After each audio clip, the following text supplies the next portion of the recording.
बिस्मिल्लाहिर्रहमानिर्रहीम सल्लल्लाहु तआला अला मुहम्मद व अला आलिहि व सहबिहि व बारिक वसल्लम। स्टूडेंट्स, टैक्स ईयर 2025 के डिस्कशन का सिलसिला आज से जो है वो स्टार्ट हुआ चाहता है। ऐसे तमाम स्टूडेंट्स जिन्होंने चाहे एनुअल सिस्टम में बीकॉम पार्ट 2 के पेपर देने हैं 2026 में, या फिर सेमेस्टर सिस्टम में वो स्टूडेंट्स पढ़ रहे हैं और उनके पेपर यूनिवर्सिटी ने कंडक्ट करने हैं अभी फाइनल पेपर, और वो टैक्स ईयर 2025 को जो है वो पढ़ रहे हैं, तो जनाब उनके लिए ये सारी डिस्कशन का सिलसिला होगा। आप अगर आज की इस वीडियो को मुकम्मल देख लेंगे तो इंशाल्लाह ताला आपको ये पता चल चुका होगा कि हमने इस पूरे इनकम टैक्स के न्यूमेरिकल के अंदर क्या सीखना है और किस तरह से जो है वो चलना है। आज की देखी हुई वीडियो आपके इनकम टैक्स न्यूमेरिकल को इजी जो है वो आपके लिए बना देगी, और इंशाल्लाह फिर आप आने वाली वीडियोस को खुद जो है वो ढूंढ के तो जनाब देखा करेंगे। तो जनाब अली, हमने इनकम टैक्स को शुरू करना है, इनकम टैक्स के न्यूमेरिकल को, लेकिन यहाँ स्टूडेंट के लिए सबसे बड़ा मसला ये होता है पहले किसको लिखना है, कैसे लिखना है। तो मैं उसको हमेशा कहा करता हूँ रोड मैप। आपको इनकम टैक्स के न्यूमेरिकल का रोड मैप अगर आता होगा तो इंशाल्लाह ताला आपके लिए इनकम टैक्स का न्यूमेरिकल मुश्किल नहीं होगा, क्योंकि पेपर में जब न्यूमेरिकल आना है तो उसने सारी चीजों को मिक्स करके देना है। हमने वहां से खुद ट्रेस करना है कि कौन सी चीज पहले आएगी, उसके बाद कौन सी आएगी, उसके बाद कौन सी आएगी। तो जनाब चलते हैं इनकम टैक्स न्यूमेरिकल के रोड मैप की तरफ, उसके बाद कुछ बातें इनकम टैक्स न्यूमेरिकल के रूल्स की करेंगे। तो इनकम टैक्स न्यूमेरिकल का जो रोड मैप है वो क्या है जनाब? सबसे पहले आप लोगों ने, क्योंकि हमारा इनकम टैक्स का जो न्यूमेरिकल है वो दो हिस्सों में होगा। एक होगा कंप्यूटेशन ऑफ टैक्सेबल इनकम, हमने इनकम टैक्स जो जिस पे टैक्स लगना है उसको कैलकुलेट करना है, और टैक्स का हमारे न्यूमेरिकल का जो दूसरा हिस्सा होगा वो है टैक्स पेएबल, हमने कितना टैक्स देना है। तो दो बातों के ऊपर हमारा इनकम टैक्स का न्यूमेरिकल फोकस करेगा। तो इसमें सबसे पहली जो चीज है कि हमने कंप्यूटेशन करनी है टैक्सेबल इनकम की, कि कितनी इनकम है जिस पे टैक्स लगेगा। तो मेरा बेटा जो हमारी इनकम होती है टोटल, वो 5 इनकम्स पर मुश्तमिल होती है। इनकम फ्रॉम सैलरी, पेपर में जहां पर भी लिखा होगा वो आपने सबसे पहले ट्रेस करना है कि ये इनकम फ्रॉम सैलरी है। इनकम फ्रॉम सैलरी में क्या क्या आएगा, ये आज से हमारी डिस्कशन स्टार्ट भी होगी। इनकम फ्रॉम सैलरी जब आप मुकम्मल कर चुके होंगे, उसके बाद फिर आपने इनकम फ्रॉम प्रॉपर्टी, फिर उसके बाद income from business, income from capital gain, income from other sources, ये 5 इनकम्स को आपने टोटल करना है। इन इनकम्स में आएगा क्या क्या, कैसे कैसे कैलकुलेट करेंगे, वो इंशाल्लाह हम आने वाली क्लासेस में सीखेंगे, और आज से कुछ उसकी इब्तिदा भी कर रहे हैं। तो जनाब जब आप 5 इनकम्स की कैलकुलेशन कर चुके होंगे तो आपके पास आ चुका होगा टोटल इनकम।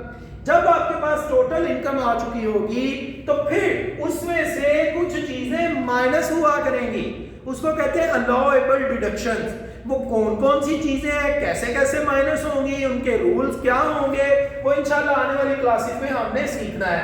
उसके बाद जब आप वो चीजों को माइनस कर चुके होंगे जो इनकम में से होनी है, तो अब न्यूमेरिकल का दूसरा पोर्शन टैक्स पेएबल, उसके ऊपर बात करना हम स्टार्ट कर देंगे। उसमें टैक्स की कैलकुलेशन जो है हमने करनी है, ये जी कंप्यूटेशन ऑफ टैक्स, हमने टैक्स कैलकुलेट करना है कि जो हमारी टोटल इनकम आई है उसमें से हमने जो चीजें माइनस करनी थी अलाउएबल डिडक्शन के नाम से, वो माइनस कर दी। तो अब हमारे पास जो आमदनी बच गई है उसके ऊपर हमने टैक्स कैलकुलेट करना है। हम डिफरेंट रेट्स लगाएंगे, वो रेट्स को भी हम डिस्कस करेंगे। उन रेट्स के मुताबिक जब हम टैक्स कैलकुलेट कर चुके होंगे तो फिर कुछ चीजें अगेन हमने माइनस करनी है टैक्स में से। कुछ चीजें तो हमने माइनस की है इनकम में से, और कुछ चीजें हम माइनस करेंगे डिडक्शन फ्रॉम टैक्स। जो हमारे पास टैक्स आ चुका होगा कैलकुलेट करके, उस टैक्स में से कुछ चीजें माइनस होंगी। कौन कौन सी माइनस होंगी वो आने वाली क्लासेस में हमने बात करनी है। जब वो चीजें माइनस हो चुकी होंगी तो फिर सेपरेट ब्लॉक ऑफ इनकम का टैक्स जो है वो ऐड किया जाएगा इस स्टेप के बाद कि हमारे पास जब टोटल टैक्स आया उसमें से कुछ टैक्स हमने माइनस कर दिया और फिर जो बाकी टैक्स बचा उसके अंदर सेपरेट ब्लॉक का जो टैक्स है वो प्लस हो जाया करेगा। जब ये भी हम स्टेप कंप्लीट कर लेंगे तो फिर उसके बाद हमारे पास आएगा एक और स्टेप कि कुछ टैक्स हम एडवांस में दे चुके होंगे जिसको टैक्स डिडक्टेड एट सोर्स कहते हैं, वो वाला हम माइनस करेंगे और एट द एंड हमारे पास जो टैक्स बचेगा ये वो टैक्स होगा जो टैक्स पेएबल होगा। तो आप लोगों को इनकम टैक्स का न्यूमेरिकल याद करने के लिए इसके रूल्स को आपको ये फॉर्मेट मुकम्मल इसी तरतीब से देखना है, ये रोड मैप इसी तरतीब से याद रखना है। अगर आपको ये रोड मैप याद रहेगा तो आप इनकम टैक्स के न्यूमेरिकल को अच्छे से कंप्लीट कर सकेंगे। तो आपका जो पहला काम है वो है आपने इस रोड मैप को तैयार करना है। सबसे पहले कौन सी इनकम है, उसके बाद जब पांचों इनकम आ गई, टोटल इनकम आ गई, फिर हम टैक्स की कैलकुलेशन करेंगे, वो फिर हम कुछ चीजों को माइनस करेंगे इनकम में से जिसको अलाउएबल डिडक्शन का है, फिर वो भी जब माइनस हो चुका होगा तो हमारे पास टैक्स की कैलकुलेशन होगी। टैक्स की कैलकुलेशन के बाद कुछ चीजें टैक्स में से माइनस करनी है, टैक्स में से माइनस करने के बाद जनाब हमने सेपरेट ब्लॉक का जो होगा टैक्स उसको इसमें ऐड करना है और फिर जो टैक्स डिडक्टेड एट सोर्स होगा उसको माइनस करना है और फाइनली हम जो है वो टैक्स पेएबल तक पहुंच चुके होंगे। तो जनाब आज से हमारा जो पहली इनकम है इनकम फ्रॉम सैलरी उसके ऊपर हम बात करना स्टार्ट कर रहे हैं। आपका जो टैक्स के न्यूमेरिकल का फॉर्मेट है वो कुछ इस तरह से होगा। सबसे ऊपर आप अदारे का नाम लिखेंगे जो सवाल में उसने दिया होगा, टैक्स ईयर 2025 ही होगा उस स्टूडेंट के लिए भी जिसने बेशक अपीयर 2026 में एनुअल पेपर में होना है एडीपी के, ठीक है ना। वैसे तो इस वक्त एक स्टोरी चल रही है कि एडीपी प्रोग्राम एनुअल वाला खत्म हो गया, लेकिन जाहिर है जो इस वक्त बीकॉम पार्ट 2 में आए हैं पार्ट 1 का पेपर देके उन्होंने तो देने ना, बाकी की बातें बाद में देखी जाएंगी। तो उनका जो पार्ट 2 का एनुअल पेपर है एडीपी का वो तो जाहिर है होना है 2026 में। तो 2026 में जब वो जाएंगे तो वो यहाँ 2026 नहीं लिखेंगे, वो यहाँ टैक्स ईयर 2025 ही लिखेंगे। टैक्स ईयर 2025 तीसरे नंबर पे आप लिखेंगे टैक्स ईयर एंडेड 30 जून 2025 और उसके बाद रेजिडेंशियल स्टेटस हमेशा रेजिडेंट, मतलब बंदा रहायशी होगा उस मुल्क का तो ही जो है वो टैक्स पे करेगा ना।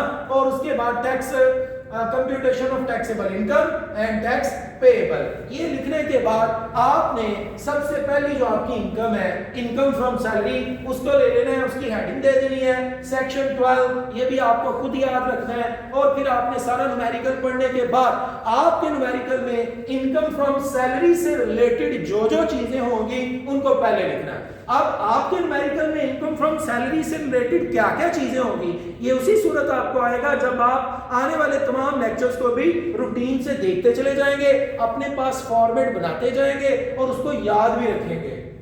तो जनाब हमारे पास इनकम फ्रॉम सैलरी सबसे पहले है, उसमें हम हमेशा बेसिक सैलरी अगर क्वेश्चन में आ जाया करेगा तो बेसिक सैलरी को टैक्सेबल अमाउंट में लिखेंगे। ये आपके पास दो कॉलम होंगे अमाउंट लिखने के लिए, ठीक है जी। एक कॉलम जो है वो पहला और दूसरा, ये आउटर कॉलम है। आउटर कॉलम के अंदर वो तमाम अमाउंट्स लिखी जाएंगी जिन पे टैक्स लगना है और इनर कॉलम में जो एग्जेम्प्ट अमाउंट होगी जिस पे टैक्स नहीं लगना वो लिखी जाएगी, या अगर हमें कभी वर्किंग करनी पड़ेगी तो वो वर्किंग यहाँ पर लिखेंगे।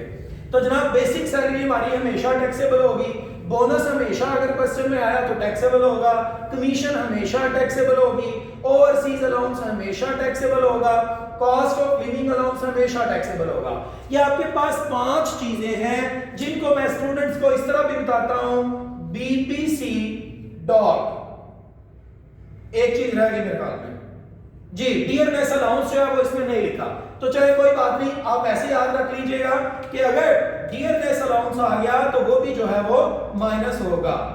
डियरनेस माइनस नहीं, सॉरी, वो भी हमारा यहाँ पर टैक्सेबल इनकम में आएगा। तो टोटल चीजें कितनी है 6, बीपीसी और डॉक जो है वो इस तरह से बनेगा। वैसे ये पहले मैंने लिखना था लेकिन मिस हो गया तो कोई बात नहीं। ये डियरनेस अलाउंस डॉक, ये जनाब बीपीसी डॉग, ये इसमें से कोई भी चीज आ जाएगी आपके न्यूमेरिकल में तो वो टैक्सेबल होगी।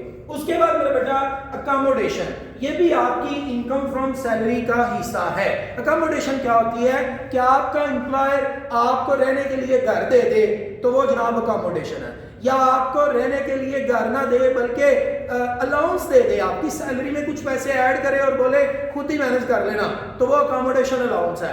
तो इसकी क्या क्या सूरत हो सकती है वो जरा देखिएगा। अगर वो दे हमें अकोमोडेशन अलाउंस, तो अकोमोडेशन अलाउंस हमेशा टैक्सेबल होगा, हमेशा।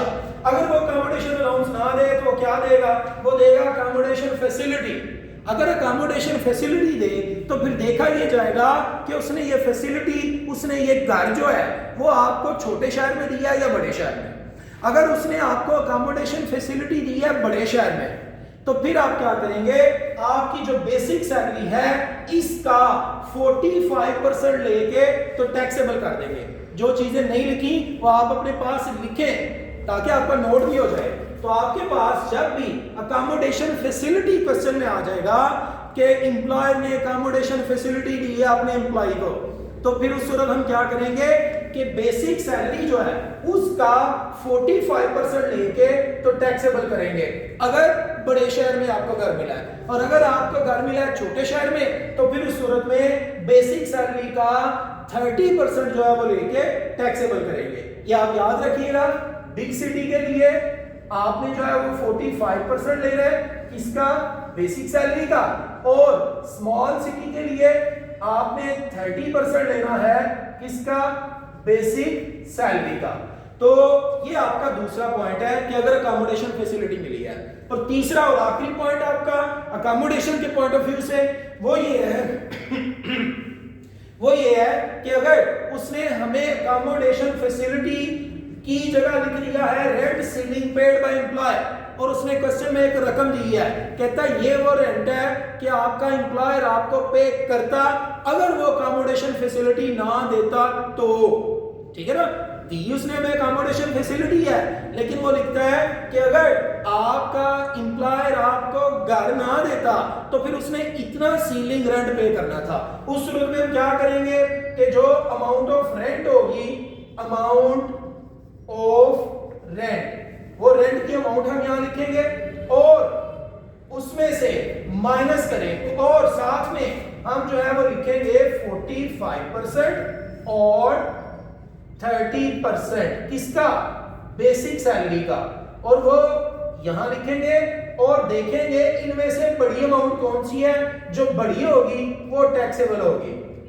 सर कौन सा लेंगे, 45 या 30? भाई अगर आपको उसने क्वेश्चन में बताया हुआ कि आपकी जो फैसिलिटी है अकोमोडेशन की वो आपको बिग सिटी में मिली है तो फिर तो 45% लेंगे बेसिक सैलरी का। लेकिन अगर उसने आपको ये ना बताया हुआ, बस इतना बोला अकोमोडेशन फैसिलिटी, और वो इस बात पे चुप है, उसने बताया नहीं है कि ये फैसिलिटी बड़े शहर में मिली है या छोटे शहर में, तो उस सूरत में हमें क्या करना है, 45% ही लेना है। हम यही कंसीडर करेंगे कि हमें बड़े शहर में जो है वो फैसिलिटी मिली है। तो जो अमाउंट ऑफ रेंट उसने बताई होगी क्वेश्चन में वो लिख के उसमें से 45% जो है वो बेसिक सैलरी का लेके तो वो जनाब जो है वो यहाँ लिख के इन दोनों में से चेक करेंगे, जो बड़ी है उसको हम टैक्सेबल कॉलम में ले जाएंगे और उसके ऊपर जो है वो टैक्स लगाएंगे।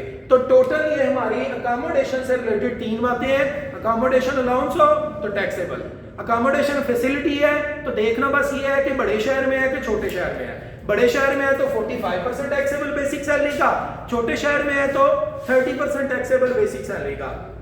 और अगर उसने ये बताया कि amount of rent ceiling paid by employer है तो rent ceiling paid by employer होने की सूरत में हम वो रेंट की अमाउंट लिखेंगे और उसके बाद साथ में 45% बेसिक सैलरी का लिखेंगे, या स्मॉल सिटी होने की सूरत में 30% बेसिक सैलरी का लिखेंगे, और उसके बाद जनाब हम कंपेयर करेंगे जो बड़ी वैल्यू है इसको दोनों तरफ बड़ी वैल्यू जो इन दोनों में से होगी वो लेके तो यहाँ पर आउटर कॉलम में आ जाएगी और वो टैक्सेबल होगा। इससे आगे इनकम फ्रॉम सैलरी में क्या क्या आता है आने वाली क्लासेस में हमने इसी के ऊपर बात करनी है। Keep watching Aftab Attari official.